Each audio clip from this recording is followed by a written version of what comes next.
रामकृष्ण हरी, स्वागत आहे प्रतीक्षाच रेसिपीमध्ये. आज आपण करत आहोत मट्टा. करायचं म्हटलं ना, आता उन्हाळा आहे तर आपण मट्टा हा डेली पितो बघा, आणि पिलेलं चांगलं. कधी मट्टा असेल, कधी साधं ताक असेल, कधी साखर घालून असेल, तर हे डेली आपण ताक पिलं पाहिजे. आता आपल्याला मट्टा करायचं म्हटलं ना, तर बघा ते झंझट वाटतं की बाबा ते कधी मी कोथिंबीर कधी बारीक करणार, अद्रक लसूण कधी बारीक करणार. तर ते रोज रोज तेच तेच नको. किंवा तुमच्याकडे जर पाहुणे येणार असतील तर बाबा तुम्ही रेडी ते साहित्य करून ठेवू शकता आणि पटकन 1-2 मिनटामध्ये मट्टा तयार करू शकता. काय करायचं आहे तर इथे मी जरासा कोथिंबीर, जरासा पुदिना, अद्रक लसूण, जरासं मीठ आणि जराशी साखर हे सर्व मिक्सरच्या जारमध्ये टाकून घेतलेलं आहे.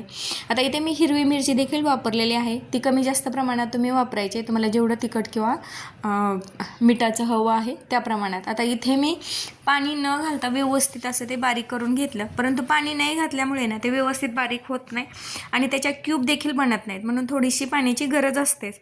ते बघा व्यवस्थित असं बारीक करून घेतलेलं आहे. इथे मी गाळणार वगैरे काहीच नाही. तुम्हाला जर हे गाळून घ्यायचं असेल तरी हे तुम्ही गाळून घेऊ शकता, कारण त्याची जी टेस्ट आहे ते गाळल्यानंतर त्या पाण्यामध्ये उतरतच असते. इथे मी गाळलेलं वगैरे काहीच नाही. ते व्यवस्थित बारीक करून घेतलं आणि जे आपलं फ्रीजमध्ये ते क्यूब बनायचं जे आईस क्यूबचं जे भांडं असतं ना, त्यामध्ये ते ओतून घ्यायचं आहे आणि त्याच्या क्यूब तयार करायच्या आहेत. इथे बघा सर्व बारीक केलेले जे मिश्रण होतं ते मी त्या क्यूबच्या जारमध्ये ओतून घेतलं आणि आता हा जार त्याच्या क्यूब व्हायला बघा, आता फ्रीजच्या टेम्परेचरनुसार ते कमी जास्त वेळ लागू शकतो. काहींना 5 तास, काहींना 4 तास किंवा काहींना बघा 1-12 तास पण लागतात. अशा पद्धतीने ते क्यूब करायला ठेवलेलं आहे. एक साधारण 6 तासामध्ये मस्त अशा माझ्या क्यूब तयार झालेल्या आहेत. काय केलं, व्यवस्थित असं दही घेतलं आणि त्याचं व्यवस्थित ताक करून घ्यायचं आहे. सकाळ सकाळ बघा थोडीशी घाई होती, म्हणून मी एका ग्लासमध्येच तुम्हाला ते करून दाखवलेलं आहे. छोटासा ब्लेंडर होता, त्याच्या सहाय्याने मी व्यवस्थित असं ग्लासमध्ये ताक करून घेतलं. ग्लासमध्येच ताक केलेलं आहे, अगदी जास्त भांडी मी भरवलेली नाहीत.